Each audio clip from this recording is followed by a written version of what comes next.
School അവധിക്കാലം April May മാസങ്ങളിൽ നിന്ന് ജൂൺ ജൂലൈ മാസങ്ങളിലേക്ക് മാറ്റണമെന്നുള്ളൊരു ചർച്ചയ്ക്ക് തുടക്കം കുറിച്ചിരിക്കുകയാണ് വിദ്യാഭ്യാസ മന്ത്രി വി ശിവൻകുട്ടി. ഞാനിപ്പോൾ ഉള്ളത് government model higher secondary school മാനാഞ്ചിറയിലാണ്. അപ്പോൾ ഈ അവധിക്കാല മാറ്റത്തെക്കുറിച്ച് നമുക്ക് ഇവിടുത്തെ കുട്ടികളോട് തന്നെ അഭിപ്രായങ്ങൾ ചോദിച്ചറിയാം. ഏപ്രിൽ മെയ് മാസങ്ങളിൽ നിന്ന് ജൂൺ ജൂലൈ മാസങ്ങളിലേക്ക് മാറ്റുന്നത് നല്ലതെന്ന് തോന്നുന്നുണ്ടോ? ഇല്ല, ഇപ്പൊ ഉള്ള പോലെ തന്നെ ഉണ്ടാവാനാണ് താല്പര്യം. എന്താ ഇങ്ങനെ വെക്കേഷൻ ടൈമിൽ ഇപ്പൊ ഉള്ളത് തന്നെയാണ് ബെറ്റർ. കുറച്ചും കൂടി കഴിയുമ്പോൾ മഴക്കാലാണ്, നമ്മൾ ലീവ് കിട്ടുക വേറെ കാര്യം. ചൂടത്ത് നമുക്ക് എക്സാം ഒന്നും എഴുതാൻ കഴിയില്ല. മഴ പറഞ്ഞാല് നമുക്ക് കുറച്ച് തണുപ്പൊക്കെ കിട്ടുന്നു, പക്ഷെ വെയിലൊക്കെ ചൂടത്ത് ക്ലാസ്സിലിരിക്കുക പറഞ്ഞാല് ഭയങ്കര ഇടങ്ങാറായിരിക്കും. അപ്പം ആദ്യമുള്ള പോലെ തന്നെ നല്ലത്. ക്ലാസ്സിൽ ഇരിക്കുമ്പോൾ ഒരു സുഖമാണ് മഴയത്തൊക്കെ. മറ്റേ വെയിലത്ത് ക്ലാസ്സിൽ ഇരിക്കുക പറഞ്ഞാല് ചൂടത്ത് ഇരുന്നാലും പ്രശ്നമൊന്നുമില്ല. ഇപ്പോഴതാണ് കുറച്ചും കൂടി കംഫർട്ട് എല്ലാവർക്കും. മഴ ആയാലും പ്രശ്നമില്ല. ചെളിയും ഇതൊക്കെ നമുക്കൊന്ന് ആസ്വദിച്ച് കൈമിലെടുത്താല് തീരാവുന്ന പ്രശ്നമുള്ളൂ. മഴത്ത് ഇങ്ങനെ വീട്ടിലിരിക്കുക, പുറത്തേക്കൊക്കെ പോകണ്ടേ. അപ്പൊ മെയ് ഏപ്രിലൊക്കെ ആണെങ്കിൽ പോവാലോ, പുറത്തേക്കൊക്കെ പോവാലോ. ജൂൺ ജൂലൈ പുറത്തേക്കൊന്നും പോകാൻ പറ്റൂല. അല്ല, ജൂൺ ജൂലൈ ആണല്ലോ എന്താ പറയാ കുറച്ചുകൂടി റെസ്റ്റ് എടുക്കാൻ തോന്നുന്നത്. അപ്പൊ ഏപ്രിൽ മെയില് എന്തായാലും ട്യൂഷൻ ഉണ്ടാവും. അപ്പൊ കുറച്ചുകൂടി എനിക്ക് തോന്നുന്നത് ജൂൺ ജൂലൈ ആണ് നല്ലത്. താല്പര്യമില്ല നമ്മൾക്ക് തന്നെ തൈഞ്ഞു പോയി.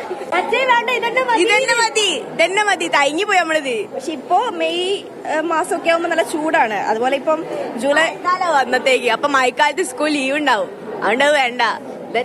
അതുകൊണ്ടാണ് മിനിസ്റ്റർ പറയുന്നത് ജൂൺ ജൂലൈ മാസം ആകുമ്പോൾ ഒരുപാട് സ്കൂൾ ഡേയ്സ് മിസ്സാവല്ലേ മഴ കാരണം. ഇന്നെ അങ്ങനെ തന്നെ പോട്ടെ. വെറുതെ ലീവ് കൊടുക്കണ്ടല്ലോ. ആ ടൈം നമുക്ക് ക്ലാസ് ഒക്കെ അറ്റൻഡ് ചെയ്തൂടെ.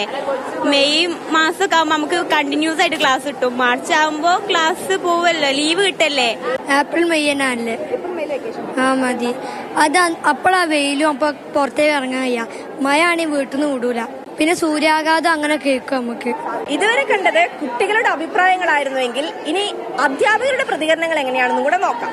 പല സ്കൂളുകളും കുന്നിന്റെ മുകളിലുള്ള സ്കൂളുകളുണ്ട്. അപ്പം ഏപ്രിൽ മെയിൽ അവിടെ വെള്ളത്തിന് ക്ഷാമം ഉണ്ടാവും. അപ്പം സ്കൂളിൽ കുട്ടികൾക്ക് വെള്ളം നിർബന്ധമാണല്ലോ. അതുകൊണ്ടായിരിക്കും പണ്ട് കാലത്ത് ഇങ്ങനെ ലീവ് ഏപ്രിൽ മെയിൽ കൊടുത്തിട്ടുണ്ടാവുക.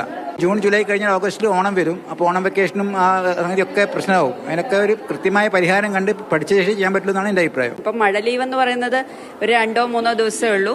അത് നമ്മൾ കോമ്പൻസേറ്റ് ചെയ്ത് ശനിയാഴ്ചകളിൽ വർക്കിംഗ് ആവട്ടെ. ഈ അമിത ചൂടിനെ താങ്ങാനുള്ള ഒരു സംവിധാനം പാരലായിട്ട് കണ്ടിട്ട് വേണം അങ്ങനെ ഒരു തീരുമാനം എടുക്കാൻ. കുട്ടികൾക്കും അധ്യാപകർക്കും ഒപ്പം രക്ഷിതാക്കൾക്കും ഈ വിഷയത്തിൽ പ്രതികരിക്കാനുണ്ട്. നമ്മുടെ കാലവർഷം ആരംഭിക്കുമ്പോൾ ഒരുപാട് ദിവസം സ്കൂൾ അവധി കൊടുക്കുന്ന സാഹചര്യം ഉണ്ടാകുന്നു. അപ്പോൾ അത് ഒരു മാസം 2 മാസം മാറുന്നതിന് പകരം മെയ് മാസവും ജൂൺ മാസവും അവധി കൊടുക്കുന്നതായിരിക്കും നന്നായിരിക്കും. വെക്കേഷൻ ടൈമിൽ വരുന്ന പല വിഷു അങ്ങനത്തെ സാധനങ്ങളൊക്കെ ഉണ്ട്. അതൊക്കെ മാറുമ്പോൾ ഉള്ള വിഷമങ്ങൾ, പിന്നെ അതേമാതിരി പെരുന്നാൾ അങ്ങോട്ടും ഇങ്ങോട്ടും വരുന്നതൊക്കെ ഉണ്ട്. ഇതൊക്കെ എല്ലാവരെയും കൂട്ടി യോജിപ്പിച്ചുകൊണ്ട് പോകേണ്ട ഒരു വിഷയമാണ്. 10 മാസത്തെ പഠനഭാരമൊക്കെ ഒഴിച്ച് കുട്ടികൾ ആഹ്ലാദിക്കുന്ന ആഘോഷിക്കുന്ന ഒരു സമയമാണ് സ്കൂൾ അവധിക്കാലം. അപ്പൊ അതിലൊരു മാറ്റം വരുത്തുമ്പോൾ കൂടുതൽ ആഴത്തിലുള്ളൊരു ചർച്ച വേണ്ടതുണ്ട്. അഞ്ജന സുകുമാരൻ, മാതൃഭൂമി ന്യൂസ്, കോഴിക്കോട്.